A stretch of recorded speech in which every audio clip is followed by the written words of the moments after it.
Mina lento lena ingiphatha kabuhlungu yokuthi umalume yena uyaphika kuze kuzoba yimanje. Yebo umalume oGugu kufanele aphume ejele. Yewe usedonsile kakhulu lo mnyaka le aseyidonsile. Kodwa umalume oGugu mina bengikufisa naye ukuthi mangabe yizwa lento imina uNonhle ngikhona ngiyaphila. Iqiniso lakhe ngicela livume. Kungaze kulimala abanye abantu abasemaceleni babekade bengahlangene. Sasinaye la sesilala khona sasinaye sobabili. Omunye wayekade engekho.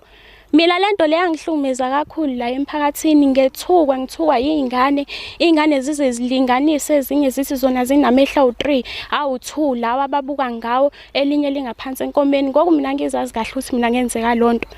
Ngithukwa lemphakathini kuthiwa mina ngabophisa uGugu. Into ayisho njalo ithi mina ngabophisa uGugu ngangizange ngize ngidlwengulwe mina abanye bathi mina ngadlwengula abanye bathi ngiqamba amanga njoba kusho namanje ukuthi wayamanga. Umalume oGugu kusho yena uzilwele lakhe iside. Yebo umalume oGugu angiphiki umalume oGugu wayekholwa. Waqala wangenisa ePostoli. Waphuma ePostoli wahamba eZiyoni. Waphuma eZiyoni wangena eWeseli. Ngoba mangaba ngingaphazami wazi waboshwe esonta khona eWeseli. So umalume oGugu ntambama wayengithatha ahamba yolala nami embedeni wakhe. Ngangilala naye nje ubusuku bonke. Umalume oGugu lento akazange azayenze kumina kube kanye. Wayenza kaningi. Engifaka into yakhe yokuchama ngaphambili nangemuva. Bandla sisi angifuni uqamba amanga ngifunde esinye isifundo ukuthi mawusukumela ingane eyintombazane wahamba waye emaphoyiseni kuyaphoqa ukuthi yiya ngoba isukubhlungu inhliziyo yakho. Kodwa egcineni wena oba umuntu omubi. Zikhona ingane la ekhaya zamantombazane ezikhulayo enye ina 8 years enye ina 9 ezabafowethu. Kodwa ama ingafiki ithi auntie nanga umuntu la ngaphandle udlala ngami. Angiboni sisi ngisangakwazi ukuyikhuluma. Ngeke ngisakwazi nje ukuyikhuluma. Senguthula nje ngize ngife. Kuze ngigweme ini umphakathi nokukhuluma nabantu.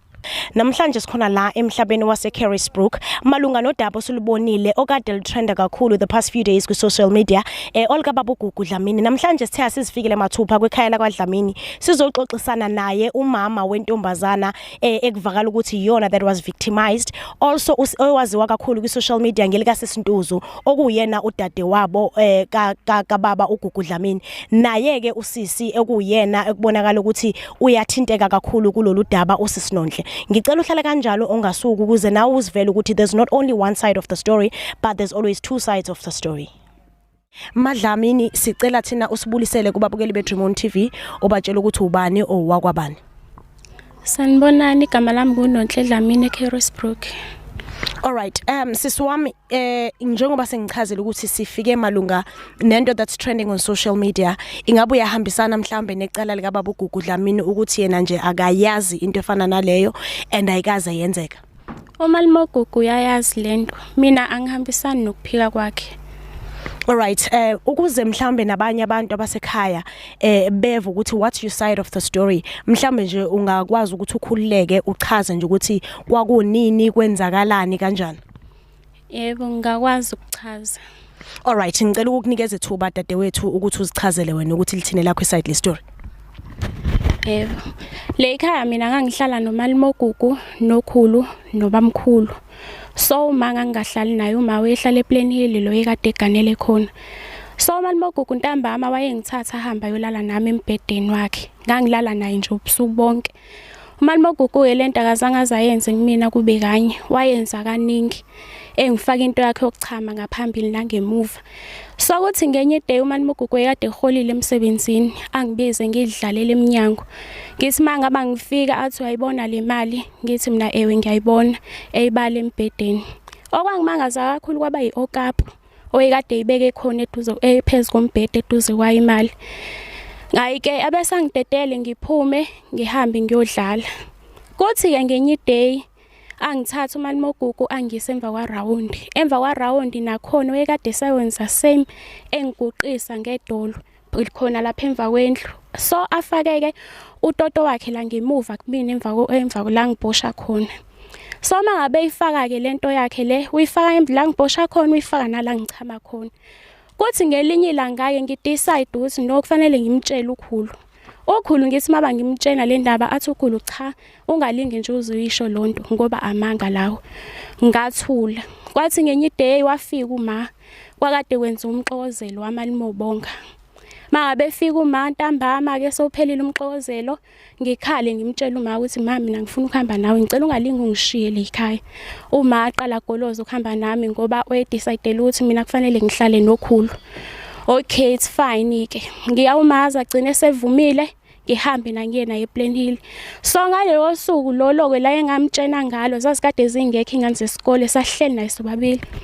Ngimtshela uma ukuthi ma ekhaya umalume ubekade ngifaka utoto wakhe ngaphambili nangemuva ayuma akazange azakholwe. Ongangokuba uma wazi wakha ngisho induku wangishaya ngendlela ukuthi engakholwa wabuza ukuthi noNhlugugu angayenza kanjani lonto leyo. Ngimtshele ngithi ma iqiniso ngisho ungambiza umalume oGugu uzovuma. Nami ngangade ngingazi ukuthi ngempela mabe efika uzovuma yini noma uzophika ngoba uma engaphika kusho uma ngaqhubeka ngibulale ngenduku. Ayiwe uma athathe ifoni afonele babalindo emsebenzini ngoba edinga yena kumalume oGugu. Atsheni babalindo ukuthi babalindo ngicela ungisize ubuye noGugu umtshela ukuthi ngicela ngivakashele le ekhaya nangempela umalume oGugu afike. So ke umalume oGugu mangabe efika uma wafika wamphakela ukudla kwa right kanjaya wayesebuye ngena naye ekamereni leyo kade ezolala khona.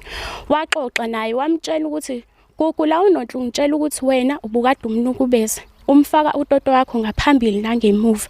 Umalume oGugu akazange azaphika. Umalume oGugu wavuma ngaleso sikhathi. Into ayisho kuma wathi uyaxolisa ngaleso senzo sakhe wahlaselwa uSathane. Kuze kufikelele ekutheni ke mina kufanele ngihambe ngiye ekhaya eThopha ukuboka baba wami. Ngihambe ngiyohlala khona. Uma wabuye ePlainhill weza le ekhaya ezobikela omalume. So wababikela komalume ngodaba wabiza umalume oGugu wahlalwa naye phansi umalume oGugu wavuma.